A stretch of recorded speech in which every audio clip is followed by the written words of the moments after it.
Bonjour à tous, bienvenue dans cette 13e édition du webinaire Impact Recherche. Aujourd'hui, on accueille le docteur Marie Auguel Moreau du service de cardiologie de l'hôpital Ambroise Paré. Le docteur Auguel Moreau va nous présenter l'impact de l'étude AFLOT promue par la PHP pour prévenir les arythmies après la fermeture du foramen ovale perméable.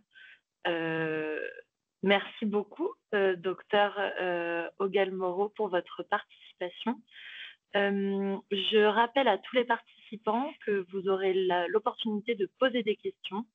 Vos micros et vos caméras sont bloqués, mais vous pouvez utiliser le module de boîte à questions QNR juste au-dessus dans la barre d'outils Teams. N'hésitez pas à poser vos questions au fur et à mesure. Je les poserai au docteur Auguel Moreau à la fin de sa présentation. Docteur, à vous de jouer. Vous pouvez partager votre écran et commencer votre présentation. Merci pour l'invitation pour venir vous parler de l'étude FLOAT, qui était un essai randomisé qu'on a mis en place avec le professeur Gilles Montalesco, qui est aussi cardiologue à l'hôpital de la Pitié-Salpêtrière et qui a été promu par le groupe Action Cœur.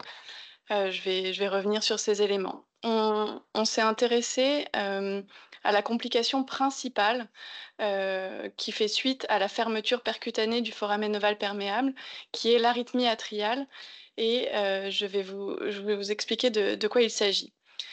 Certains patients, notamment les sujets jeunes, font un accident vasculaire cérébral ischémique qui est en lien avec une communication entre l'oreillette droite et l'oreillette gauche, qu'on appelle un foramen ovale perméable, qui peut laisser passer un caillot qui viendrait par exemple, des veines des membres inférieurs et qui passerait dans le cœur droit et paradoxalement dans le cœur gauche via ce foramen ovale perméable et qui occasionnerait une embolie dans le système artériel et donc par exemple dans le cerveau, ce qui crée un AVC lié au foramen ovale perméable. Pour ces patients, il a été démontré qu'il y a un intérêt à fermer ce foramen ovale perméable et c'est une procédure que l'on fait de manière percutanée, nous les cardiologues interventionnels, grâce à une prothèse que l'on vient déployer entre l'oreillette droite et l'oreillette gauche. On a mis en évidence, et ça c'est les essais randomisés qui nous donnent ces informations-là, que l'arythmie atriale, qui sont des palpitations cardiaques liées à un rythme anormalement élevé du rythme cardiaque, sont la plus fréquente complication après une fermeture de FOP, et ça survient dans 5% des cas d'après une méta-analyse qui reprend les essais randomisés contrôlés de la fermeture de FOP. Et en fait, on s'est rendu compte que probablement que ces épisodes d'arythmie atriale étaient sous-déclarés parce que la plupart d'entre eux sont asymptomatiques, c'est-à-dire que les patients ne ressentent rien. Et donc, quand on a regardé dans un papier suivant de l'équipe de la Pitié-Salpêtrière la prévalence de l'arythmie atriale en utilisant un monitoring systématique chez tous les patients et à long terme, ça c'est un monitoring de au moins 1 mois après toutes les fermetures de FOP, on voit que ce taux il passe de 5% à 22%. Et donc, on se rend bien compte qu'on gère ici une complication de la fermeture de FOP qui est loin d'être anodine parce que déjà elle est fréquente et par ailleurs on sait qu'elle expose le patient à une récidive d'accident vasculaire cérébral, cette fois non pas liée au foramen ovale perméable, mais liée à l'arythmie atriale qui en elle-même est un facteur de risque d'AVC ischémique. Et donc, c'est un peu le serpent qui se mord la queue. Et donc, on s'est dit que c'était important de renforcer la sécurité de la fermeture du foramen ovale perméable en évitant ces épisodes d'arythmie atriale. Et donc, on a fait l'hypothèse qu'en utilisant un médicament anti-arythmique, c'est-à-dire un médicament qui bloque les palpitations, qui bloque l'arythmie atriale, on allait pouvoir éviter ces épisodes d'arythmie atriale après la fermeture de FOP. On a utilisé un médicament que l'on connaît depuis longtemps, qui s'appelle la flécaïne, qui est un médicament qui est assez pratique parce que il existe en libération prolongée, donc on peut prendre un seul comprimé par jour. Il est connu pour être capable de convertir, une arythmie en rythme sinusal, c'est-à-dire remettre le cœur dans un rythme normal. C'est un médicament qui est bien toléré chez les patients qui n'ont pas de cardiopathie sous-jacente et notamment pas de cardiopathie ischémique sous-jacente, ce qui est bien sûr le cas chez nos patients jeunes qui ont fait un AVC, ischémique. Et enfin, c'est une drogue qui est génériquée et qui est peu chère, donc probablement, c'était un bon candidat pour essayer de bloquer cette arythmie atriale faisant suite à la fermeture d'un foramen ovale perméable. Voici le design de l'étude qui est très simple. En fait, tous les patients pour lesquels on avait prévu de fermer le foramen ovale perméable, on les a bien sûr fait signer un consentement et au moment, le jour même de la fermeture du FOP, on a inséré sous la peau un petit moniteur cardiaque implantable qui fait environ la taille d'une clé USB, qui est capable d'enregistrer tous les événements cardiaques qui surviennent à partir du moment où il est mis sous la peau. Et donc, on s'est dit qu'avec ce petit moniteur, on allait avoir un mouchard, quelque chose qui était capable de nous détecter tous les épisodes d'arythmie sans en rater aucun, qui allait survenir depuis la fermeture du foramen ovale perméable jusqu'au retrait de ce moniteur cardiaque implantable. À l'issue de la fermeture, on a randomisé nos patients en 3 groupes. Un groupe où on leur a donné de la flécaïne pendant 6 mois, un groupe où on leur a donné de la flécaïne pendant 3 mois et un groupe contrôle où on n'a pas donné de traitement supplémentaire. Ça, c'est ce qu'on fait habituellement. À 3 mois, on les a évalués, c'est-à-dire qu'on a pris tous les enregistrements qui avaient été faits grâce au moniteur cardiaque implantable et on a comptabilisé le nombre de passages en arythmie atriale dans chacun des 3 groupes. À 6 mois, c'est le deuxième critère primaire, on va revenir dessus, c'est l'incidence de l'arythmie atriale entre 3 mois et 6 mois. Pourquoi? Parce qu'on s'est dit, est-ce que 3 mois suffisent pour prouver un intérêt de la flécaïne versus un traitement un contrôle, ou est-ce qu'il faut étendre la durée du traitement à 6 mois pour vraiment couvrir une période peut-être à risque plus longue? Donc d'où ce schéma en 3 groupes. Et ensuite, vu que la durée de batterie de nos moniteurs cardiaques implantables est de 2 ans, ben, on a proposé une phase observationnelle aux patients où on leur laisse en fait leur moniteur cardiaque implantable sous la peau et on continue les enregistrements. Et donc, à la fin, on verra l'incidence de l'arythmie atriale depuis le premier jour de la randomisation jusqu'à ce que l'on retire le moniteur cardiaque ou jusqu'à ce qu'il n'ait plus de batterie.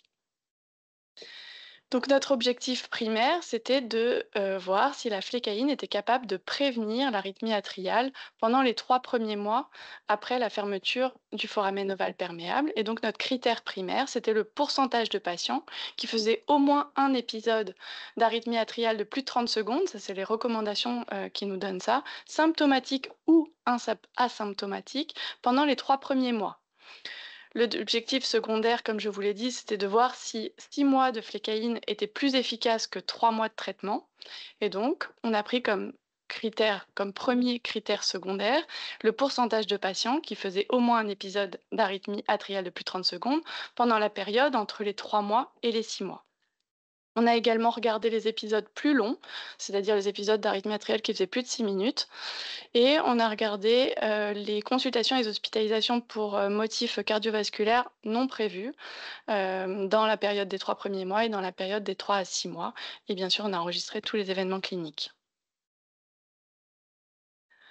Alors, comment on a calculé notre échantillonnage? On a repris les données que je vous ai présentées, c'est-à-dire que le risque d'arythmie atriale après une fermeture de FOP connue, c'est 5 mais on sait par la littérature que quand on rajoute un moniteur cardiaque implantable, on multiplie ce chiffre par 5 parce qu'on détecte beaucoup plus d'événements et donc 5 fois 5, 25 et finalement, on a calculé qu'avec une efficacité de 66 de la flécaïne, on avait besoin de 186 patients. À noter, pour le critère primaire, en ITT, on a pu pooler les 2 premiers groupes, que je vous ai montrés, ceux qui prenaient de la flécaïne, parce qu'en fait, les 2 prenaient de la flécaïne pendant au moins 3 mois et donc ça a permis de pouvoir répondre aux critères primaires. Au niveau de l'organisation de cette étude, c'est une étude qui a été designée et financée par le groupe, Action, heu, qui qui est un groupe de recherche, académique, qui est, dirigé par le professeur, Gilles Montalesco et les moniteurs cardiaques implantables ont été fournis, par la société Abbott. Voici les résultats. Donc d'abord la table 1 qui retrouve les caractéristiques principales des patients. Sans surprise, ce sont des patients, jeunes, en moyenne, 55 ans, qui étaient, essentiellement des hommes et pour lesquels l'indication de fermeture du foramen ovale perméable était essentiellement des AVC ischémiques ou des AIT confirmés par une, équipe de neurologues. Les patients sont sortis en général sous aspirine clopidogrel, une double antiagrégation plaquettaire, Heu et hem et voilà. Voici les résultats sur le critère primaire. La courbe de survie nous apprend plusieurs choses. Déjà, on voit qu'il y a 26 de patients qui ont présenté au moins un épisode d'arythmie atriale de plus de 30 secondes dans les 3 premiers mois. Donc ça nous confirme notre hypothèse de départ, puisque nous, on s'était dit que c'était à peu près 25. Donc on y est, c'est-à-dire qu'un patient sur 4 fait de l'arythmie atriale après une fermeture de FOP, et ça, c'est une donnée majeure que l'on n'avait pas. La deuxième donnée majeure, c'est que quand on regarde la courbe des événements, 87 des événements surviennent dans le premier mois et après, globalement, on voit que les courbes sont globalement plates. Donc ça veut dire que c'est des événements qui sont fréquents, d'une part, et d'autre part, qui sont précoces dans le premier mois. C'est vraiment la période à risque entre le moment où on ferme le FOP et les 30 jours qui suivent. C'est vraiment là où l'on détecte le plus d'arythmie atriale. Dernière information de cette courbe, c'est qu'on voit que la flécaïne et le traitement contrôle, c'est-à-dire l'absence de traitement supplémentaire, font exactement la même chose. Il n'y a aucune différence entre les deux bras de traitement, ce qui montre que la flécaïne n'a pas d'intérêt pour prévenir la survenue de l'arythmie atriale en post-fermeture de FOP à 3 mois. Quand on regarde les autres critères, eh ben, on voit que c'est pas plus efficace, pour les arythmies longues, pour les hospitalisations ou pour les arythmies symptomatiques. On voit qu'il y a quand même, plus de 75 des événements d'arythmie atriale, qui font plus de 6 minutes, donc ce sont des vrais épisodes, d'arythmie atriale et quand on essaye de caractériser, cette arythmie atriale, c'est essentiellement la fibrillation atriale dans 90 des cas comme, ce qu'on attendait. Et à noter, il y a 2,4 de tous les épisodes qui ont duré, plus de 6 heures. Voici le résultat sur le 2e critère, c'était, les épisodes entre 3 mois et 6 mois. Et ben, il se passe toujours rien. C'est-à-dire que, non seulement la flécaïne 3 mois ou 6 mois, ça fait pareil que l'absence de traitement et en plus on voit qu'il y a très peu d'événements supplémentaires, comme si tout se passait dans le premier mois, comme, je l'ai indiqué sur la diapositive précédente. On a fait des analyses en sous-groupes qui étaient préspécifiés et on a l'impression que les résultats sont consistants quel que soit le sous-groupe, si ce n'est peut-être pour les patients qui ont une oreillette gauche large de plus de 35 millilitres par mètre carré, mais on doit vraiment se méfier là, parce il y a que 14 patients et donc ça peut être un coup de chance. La dernière partie du travail était très intéressante. On a essayé de rechercher les facteurs prédictifs de la survenue de l'arythmie atriale, après la fermeture de FOP en analyse multivariée et les 3 facteurs qui sortent sont l'âge, c'est-à-dire plus les patients sont âgés, plus ils sont à risque de faire de l'arythmie. Ça, c'est pas très étonnant. Le deuxième critère, c'est, l'indice de masse corporelle. Plus les patients, sont gros et plus ils sont à risque de faire, de l'arythmie et ça, c'est pas étonnant non plus. En tout cas, c'est quelque chose qui est connu en cardiologie et enfin, un autre élément qui était déjà retrouvé sur une étude précédente, mais que l'on confirme ici, c'est la taille du disque gauche. Comme si, parce que vous savez que la prothèse, elle a 2 disques, un disque à gauche et un disque à droite, et la taille du disque gauche, est corrélée, à la survenue de l'arythmie atriale. Et donc ça nous donne des informations, très intéressantes. Notamment sur le mécanisme, de l'arythmie, que probablement le stretch que l'on impose sur l'oreillette gauche avec des phénomènes de remodelage, probablement d'inflammation locale, qui met 1 mois probablement à se résorber, crée de l'arythmie. En conclusion, les messages à retenir, c'est que, 1er message, c'est que l'arythmie atriale, est très fréquente puisqu'elle, atteint 28 des patients chez qui on a fait une fermeture percutanée du foramen ovale perméable, quand on se donne les moyens de la rechercher par un moniteur cardiaque, implantable de longue durée. 87 de ces épisodes au arrivent dans le 1er mois, comme quoi il y a vraiment un lien avec la fermeture de FOP. Que ces éléments, que ces épisodes en général durent plus de 6 minutes, que la flécaïne n'est absolument pas efficace pour prévenir, l'occurrence de ces événements, d'arythmie, atriale, et que les facteurs qui prédisent l'arythmie après une fermeture de FOP, en tout cas dans notre étude, c'était l'âge âgé, les, patients en surpoids ou obèses, en tout cas le BMI plus haut, et la taille, du diamètre du disque gauche de plus de 25 millimètres. Si vous voulez en savoir plus sur ce papier, il a été publié dans Circulation en septembre 2024. On remercie bien sûr, tous les patients et toute l'équipe Action et tous les investigateurs qui ont inclus, tous ces malades et qui ont fait le suivi et qui poursuivent le suivi pour qu'on ait des données à long terme. Et on a dédié ce travail au professeur Jean-Philippe Collet, qui est, un des membres fondateurs d'Action, qui est décédé il y a un peu plus d'1 an et qui était, un mentor pour, des générations de jeunes, dont je fais partie. Je vous remercie.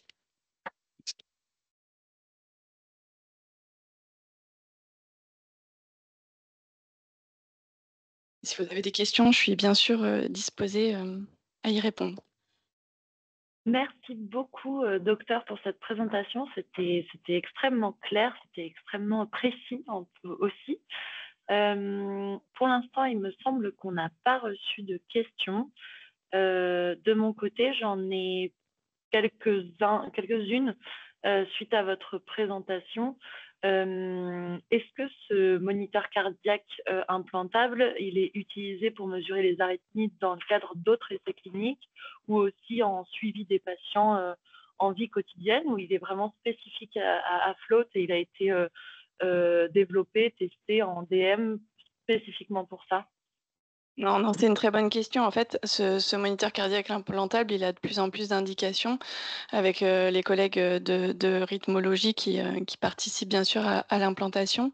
Et notamment, on propose, un enregistrement cardiaque, implantable comme ça pour les patients qui justement ont fait un accident vasculaire cérébral, pour lesquels on n'a pas de cause, a priori, et pour lesquels il est important, d'éliminer, l'arythmie atriale en même s'il y a pas de bien sûr, dans le cas de l'absence de foramen ovale perméable, et donc on pose des reveals comme ça ou des confirmes, des moniteurs cardiaques implantables en pratique courante. On peut aussi en mettre notamment dans les bilans de syncope, quand c'est des syncopes, récidivantes et pour lesquelles on n'a pas d'éléments, anamnestiques ou en tout cas, échographiques, et sur les différents enregistrements qui ont été faits. Donc on peut proposer comme ça un enregistrement longue durée et ça nous apporte des informations très intéressantes. Donc non, c'est vraiment quelque chose qui est fait en pratique courante et que nous, on a